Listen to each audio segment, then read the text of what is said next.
Welcome to Team Perry's Step Out of Line podcast, featuring co-hosts Perry and Lori Finkelstein. Together, they explore, meet, and share inspirational stories with guests who have made a positive impact in today's world. This podcast resonates with our hope to make this world a better place one step at a time through love, acceptance, and uplifting conversations.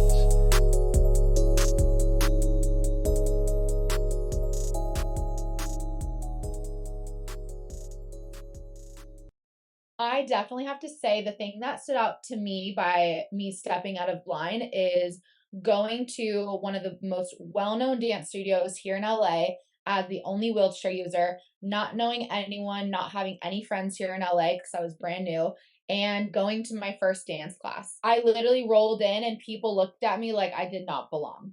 People looked at me like, why is a girl in a wheelchair here? Like, why does she know where she is? Like, literally people looked at me and like, I went in and paid for a class, took the class, and I felt so out of place. But as out of place as I felt, I also felt so much at home because I was like, this is where I belong. This is what I want to do. Whether I'm walking or whether I'm in a chair, it does not matter. This is what my soul needs. This is what my soul wants. And nobody in that room is going to tell me what I can and cannot do. I will tell you this, when I left, I cried in my car and I never wanted to go back for 6 months because I was felt completely out of place. But my soul was like, no, I want more, I want more, I want more. And that's when really that fire like reignited. And I was like, I'm going to create a wheelchair dance team for serious. Like, it's not going to just be like, let's hang out. I want to roll into the well known dance studios here in LA. And I want people to turn and look at me and go, I know exactly who that is. And that's where I stepped out of line, and that's how everything kind of came to fruition. So you grew up, you were a dancer. As a child, you knew you wanted to be a dancer. Yeah, I started dancing at the age of 3, and I started competing nationally and regionally when I was 5 years old. So obviously, I was an able body, all that, didn't have a disability, but I knew deep in me that I wanted to be a backup dancer. I wanted to go on tour. I wanted to train with all like the well-known names here in LA. Like, that was my dream. And so I remember when I was on Push Girls, my dad was like, you should move to LA. And I was like, you're crazy. I'm not moving to LA. Like, I'm in a wheelchair. What am I going to do? I'm not going to live by myself. How do I do that? And he was the one that was like, you can do it. You'll figure it out. And I was like, oh, okay. Yeah. Like, let's look at it. And so that's kind of like how that all snowballed, because I was like seeing these videos online of other able-bodied dancers dancing. And I was like, I want to do that. And so that's kind of how it all started. So your dad is quite a pip. I was watching your wedding video of you dancing with him, and you probably got your dancing capability gene from him, obviously. I definitely did. Who besides your dad is like your top supporters? The top people in my circle, like, I'm a believer in like, you got to have like, who's your five, who's your hand, like, who's the people that are going to like grab your hand and take you wherever, like grab your hand when you need support. And it's my dad, it's my mom, it's my husband, it's Bria Pellandini, and it's really all the Rollettes in different ways. Like, they all have supported me. Sam, one of my best friends, Sam, like, I have that core group of people that like I call for certain things when I need like that like support. And I do have to say, like, my dad is the one that has always like reach for the stars, reach for the universe. Like, there is no limit to my dad's like imagination of what I can do. Like, he's that constant creative mind. But it definitely takes a village. Now, throwing on the mom aspect of things in my life, it definitely takes a village to run my life. How is it adjusting to being a mom and the world, let's say, not ready for somebody like yourself to be a mom? How did you prepare yourself to be a mom? I'm gonna be honest, the first diaper I ever changed was hers. I'm an only child. Unfortunately, I wish I had brothers and sisters. Like, I always surrounded myself, like, I had cousins, I had family. I was always the baby of the family, the youngest cousin, the youngest ever.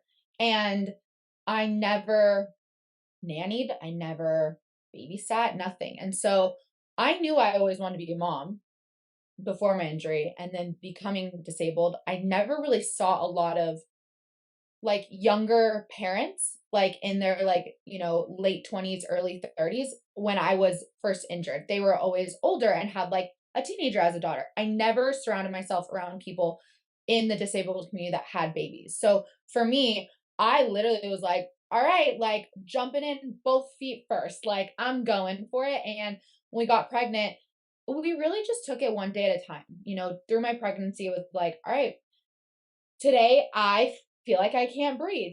Today I feel like my bladder's not holding at all. Like it was really just one day at a time. And then now becoming a mom, really just taking it one day at a time. I am so thankful. Like I had a nanny come in and really teach me how to take care of a child. Like, how do you change a diaper? How do you rock them to sleep? Can you dream feed? What age is that appropriate? Like, how do you swaddle? What's swaddling too tight? Like when she wasn't sleeping through the night, I slept on the couch, I slept in the rocking chair. And then Jay and I would trade off. Like it was a whirlwind the last year and I'm still learning. She's walking now, which is crazy, but I'm still learning every day. Like it's so different. Every 3 months it changes. I'm like, okay, I finally got this like in a groove.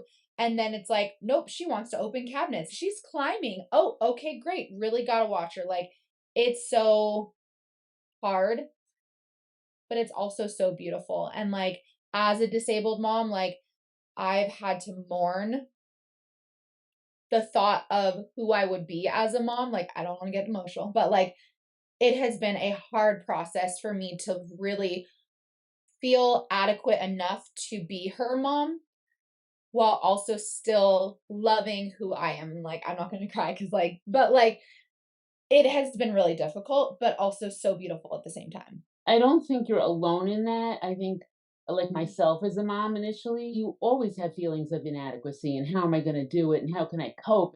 I don't think you're alone in that at all. We were just at a luncheon for Perry's high school. Ali Stroker was the speaker. And she was speaking about, how she became a mom and she's shopping for a stroller and what is she going to do and where is she going to get it?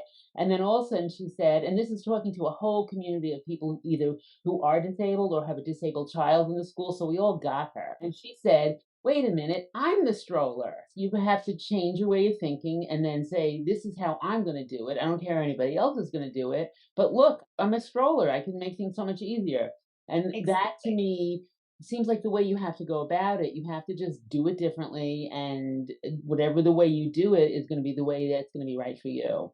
On that, like Ali is one of my like 5 people. I was thinking like here every day, but Ali's one of my 5 people. And literally her and I talk all the time and we're like, how do you do this? How do you do that? Like she came in December to visit me and she was like, can you pick up Jaelyn from the floor? And I was like, no, like I can't still.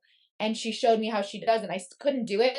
That next week, I was able to do it. I personally feel like the disabled community, I think, is a lot stronger than they believe, And I say that because a lot of people, like myself, I doubted myself going into motherhood. I was like, can I do it? I have no idea.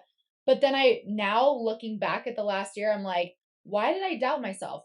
All of the adversity that I have personally overcome mentally, physically, emotionally, everything, like, of course I could be a mom. Like, and same with you, like everything you've been through, Perry. Like, we doubt ourselves when we want to try something new. But then once we accomplish it, we're like, of course we can do it because we are faced with challenges every single day. And it's just in our nature already to figure it out and adapt in any situation. And it may take a week to adapt. It may take a month. It may take an hour. Like, and for me, every day is different for my schedule and like with JJ, but I'm taking it literally one day at a time. And I think that's the only thing you can do. Being a new mom, like when I didn't know how to get JJ off the floor, I was by myself and Jay was on a work trip and I wanted to play with her on the ground. And I was like, all right, if I put her on the ground, like I got to figure out how to get her up, And it took me 45 minutes to try and figure out how to get my daughter off the ground. And I tried to like push her over here and like try to get her over here. I put myself in an uncomfortable position. So the only thing I could do is figure it out, no matter how long it took me to do. And it took me 45 minutes to get my daughter off the ground. And I did it. And I literally, after I filmed the whole thing, and I literally was like, cried after because I was so proud of myself. And I knew that it would just get easier. But sometimes you have to put yourself in uncomfortable positions in order to like force yourself to learn. So you also do speaking engagements and you do a lot of advocacy. So to you, is that more natural as you have gotten more into your career? I will say, speaking on my personal experience as a person that was injured in a drunk driving accident and someone that lives a life with a spinal cord injury, that I feel like I'm very comfortable in talking about. I'll be honest, I don't feel like I'm an advocate. I don't feel like I'm as educated in the world of the laws and accessibility and all that like a lot of other people. I don't, and I want to educate myself more. So I don't feel like I'm like an advocate. I just feel like I'm genuinely just sharing my personal experience, whether it's right or wrong. Like I'm just sharing the journey of dancing and figuring out like how I'm going to dance and how I'm going to do all these things and motherhood and being a business owner and running multiple companies. Like I'm just sharing it. And if that makes me an advocate, then like I'm excited for that. But I also feel like there's other sections of advocacy that I want to be more involved in and I want to be more educated in. But I can speak on my life and what I do. But as far as like rules and regulation and like that stuff, I'm a little more like, I'm gonna let someone else take the mic because I'm Right. gonna sit back and listen. You know what I mean? Like when you're an entrepreneur, you know also when to hire somebody, Yeah. when to hire an attorney, when to hire an accountant, because you can't do Yeah. everything. I know there's a lot of people in the disability community that are really, really good at advocating and know how to do it. Like, so as far as speaking, I feel like I can speak about a certain subject and like what I love to do and being like a CEO and a mom and a dancer with a disability. But like there are some topics that I'm like, I think there's someone else better out there for that because I have no idea. Do you think that you would have been an entrepreneur had you not been injured in an accident? It's so funny. Like before my injury, I wanted to like run a dance team, go and, be on tour and like be a backup dancer. And I was like, my long term goal was to open up a dance studio. That was like my goals. I think eventually I probably would have been an entrepreneur in that industry of like maybe opening up a dance studio in my hometown or San Francisco or LA and like doing that. But I think my disability has shown me that I'm a lot smarter than I think I thought I was. And also with my disability, I have the most incredible people that have come into my life attracted to my disability because of like what has happened to me and who I am and what my goals are and what my dreams are. Like I have now a COO Bria, I have my incredible manager Joe, like people in my life that are just kind of like pushed along this journey and it's all because of my disability. Like a lot of people look at a disability as something that holds people back, but I think honestly, it's something that pushes us a lot further than you really think in the beginning and people outside of the disability community really understand. And like Perry's born with muscular dystrophy, so she never had, let's say, the luxury of knowing what it's like to be normal and not to have, something physically wrong with her. I think at the age of 8 or 9, she knew she wanted to be in Forbes. And she knew she wanted to start her own foundation. She didn't mention it to me up until like a few years ago. That's when she started saying, "This is what I want." But she knew since she was a little girl that she wanted these things that a normal Yeah. 8-year-old does not look for. I think she probably had it earlier than other people in a situation, but that's just because she was born into it. That to me, I think you really have a bigger advantage than a lot of other people because you like for me, I always say like with our mentorship program, like for kids that have either been born with their disability or acquired it very young, like I can't relate to that because I didn't acquire mine when I was, 12 or 11 or 8. Like so we always bring in people that have a disability either from birth or from like an injury like early on. And that to me, like I've learned so much from people who have acquired their disability early on because they have had to overcome in situations that I never even could have imagined. Like going to school, going elementary school, middle school, all that. Like you've had to adapt your entire life. You are the best advocate for our community because you guys have been able to like understand it from like ground zero and up, because you've been able to use your voice to like further along your career, your journey, and support and help and give voices like myself to other communities. Like, I just think that's incredible. You seem to be a very positive person and you see the good and you always see light in things. And then I was reading the article about the person who was driving the car, that you were in a car accident and you advocated for him to be released early on parole so that his life could turn around and not go down a dark path that you know he was headed for. How did you have the strength to do that? And was it more for your own mind saying you didn't want to be responsible for his life just going downhill? What was the turning point for you when you said, I need to help him out because I know I'm going to be good? I think about like that moment in the hospital when I woke up and I was like, okay, like I can't put my legs, like I think about that young girl, that 17-year-old that was like had no idea what her life was going to be like. And I also think about the driver, and like we were really good friends. To me, when, I found out he was also, at the hospital too, and like I wanted to make sure he was okay. But in that moment, I fought for him twice because one, my mom drove the same car that we crashed in, like same exact car. And I can't tell you how many times I sat where I sat. That could have happened at any point. A deer could have run out and we could have hit it. It could have happened at any point. And I don't think in my heart that the driver did that on purpose. And I know that it was purely an accident. He was my friend, and I cared about him and I didn't want him to go to prison. I wanted him to do time, of course. Like, he deserves to do time. He deserves to go through that and process it. But like, my injury is lifelong and I may not get up. And that is something that like I had to kind of wrap my brain around. And I didn't want his mental side of this to inhibit what he could do in this world. And I just wanted him to be able to go out and live his life and know that, like, hey, you can't make these decisions. You can't hurt someone else. Like, so it was more so him going to prison for 8 years isn't going to get me to up and walk again. But if you get him out, maybe he could share his story and help another teenager not make the same decision he did. And that was my root of everything, as he will do better in the world if he's out sharing his story than to be incarcerated and in prison for 8 years.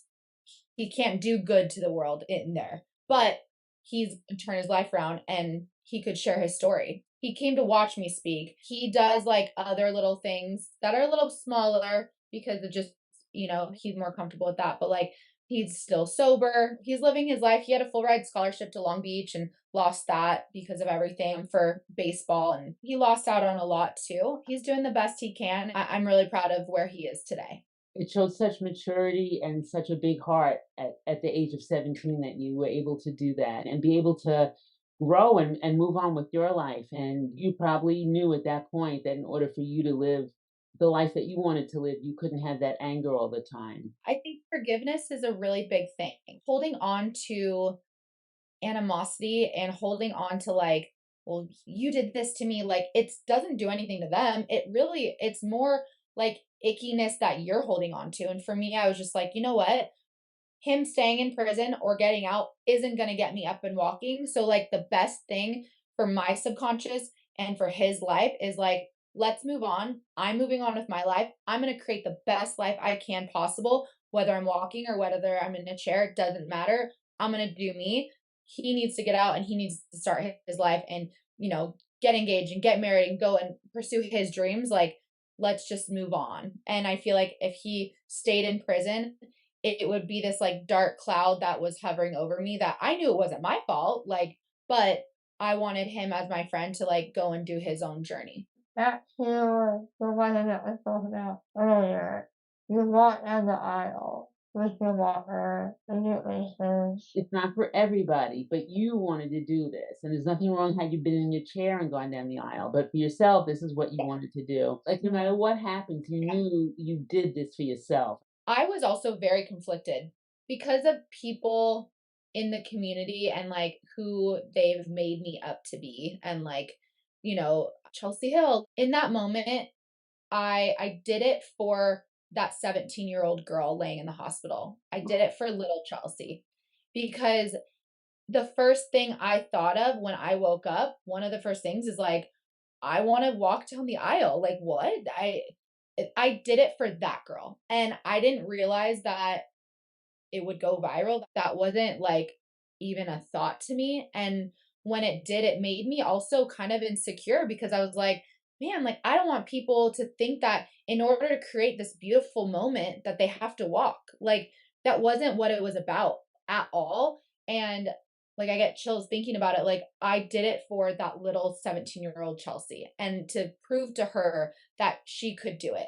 And it was really important to me because that was my dream. It's not everyone's dream to walk down the aisle. And just because you walk down the aisle doesn't mean that you have a beautiful wedding. I've seen so many incredibly gorgeous, beautiful, intimate weddings where people roll down the aisle and it's so beautiful. Like, and I think sometimes society puts this like inspiration thing around something that's like, she got up and walked. I hate that. I'm going to just like put it out there. I hate that because I've had so many people like, you built up this strength. I'm like, no, you just didn't do your research. Like I had leg braces. Like, yeah, I built up the strength in my upper body and my like stamina, but like I had leg braces that did it. And it also took me 5 minutes to walk down the aisle. They played that song twice for me. Like, like it wasn't just like I ran down the aisle. No, they played the song twice. Like it was really hard, but I did it every step. I thought of that little girl laying in the hospital thinking that I would never be able to do it. So for me, that moment was for myself and it wasn't for anyone else. And I hope that any person watching that doesn't think that they have to do what I did in order to create that moment. Do it for what you want. You ever look at that little girl and say, I miss that little girl? Or do you say, I'm really happy with who I am? And even though I went through hell to get here, I'm proud of who I am. And I don't think I would have changed anything. Because I know, like Perry, I've spoken to her and I asked her, what's the one thing you would change about yourself? And she'll say something like, she has a cochlear implant. So she'll say, oh, my ears, I hate my ears. And I'm thinking, my God, she's on a ventilator. Wouldn't that be the first thing you would say you would hate? She goes, no, it doesn't bother me so much. If I think back, I look at that little girl and yes, I do miss being able to do the things that I used to be able to do. Of course. I don't think anyone who knows what it feels like would say they didn't miss it. But that being said, I don't think I would have been as strong as I am today without my disability, mentally, physically. I feel like I can do both. I feel like I can miss that little 17-year-old girl that was like free of spirit and just running around jumping and like feeling the sand between her toes and all that, while also still being so incredibly happy and content with where my life is now. I wouldn't change a thing that happened to me because I'm incredibly proud of the woman I am today and the mother I am today. I wouldn't have my daughter. I wouldn't have my husband. I wouldn't have touched so many lives. I wouldn't have been touched by so many lives if I didn't go through hell when I was 17. So I think it's a little bit of both. And I think that it's okay. And I think that that's also normal. I think if I just said, nope, I'm so glad, don't miss her at all, I wouldn't also be able to stay true to who I am at my core if I said that. Rollette. How did you dream so big to make a movement? How did it grow beyond what you ever thought it was going to be? Not giving up. I know it might sound cliche, but like not giving up. I've always been the type of person that like I love to have a lot of friends. One of my best friends, Bria, she runs Rollettes. She's the one that's always like, you know a lot of people. And I'm like, I know, I love talking to people because I'm an only child. And like when I first started this, I purely started this idea of a dance team purely because I just wanted friends. Like I was newly injured. I had a first season on Push Girls and I was like, I want to meet more girls in Northern California. I want to meet more girls that are my age, that are like just like me. And that's literally what I did. And that was at the time that like social media was not what it was today, but like people were connecting. And I think because of Push Girls, people trusted to be like, I'll go to this random girl's house like for a week and hang out with her. I wouldn't suggest that to anybody, but people were like, oh, okay, Chelsie, I know who she is. Like, she's not some weirdo. I mean, I am kind of weird sometimes, but I just started with inviting people. And then I really wanted to show my community of Pacific Grove that you can have a disability and live a beautiful life. And the way to do that was to like get girls that were in chairs too, rolling around my hometown. And then we did a fundraiser at the end of the week after we all hung out. And that's kind of how it was all started. But to get it to where it is today takes a team. I work on Rollette stuff every day. I don't get paid. Like, it's not my job. My job is social media, and that's what I do for a living for myself. But Rollette's experience, Boundless Babe Society, I don't get paid from that. It's purely my passion. I want to pay other people to do it. 98% of the people we hire are all people with disabilities, because for me, I think it's really important to empower the community, not just on camera, but also behind the scenes. So that's really important to me. And just building genuine connections with people in the community is really important. That's kind of how I had it start from ground zero to what it is today. And I'm always learning, and I've messed up and I've learned from it, and I've grown and I've messed up more. But, I think the biggest thing, if you want to do something in life, you're an entrepreneur and you want to build your own business, I think my biggest advice is to find people that believe in what you're doing. And you've done that. I've done that. And I think that's how you create success. I really admire the strength when people, for us with disabilities, we always have to like overcome something, right? In 2020, when everything like shut down and everything went virtual, you really were like, well, I'm going to capitalize on this. I'm going to like dive into this. And like everyone now is in my world. Like, and I can really relate to that, because that's what we did with our Boundless Babe Society. We did a whole mentorship program virtually. So I can completely relate to that. And that is just like the entrepreneur in you, the born entrepreneur in you. And I just want to like applaud that and like just say it takes a very special type of person to go, okay, the whole world's shutting down. What am I going to do now? And like to be able to find the positive in a negative situation takes a very special human being. So I just want to applaud you for that and finding your passion through like a dark time for a lot of people.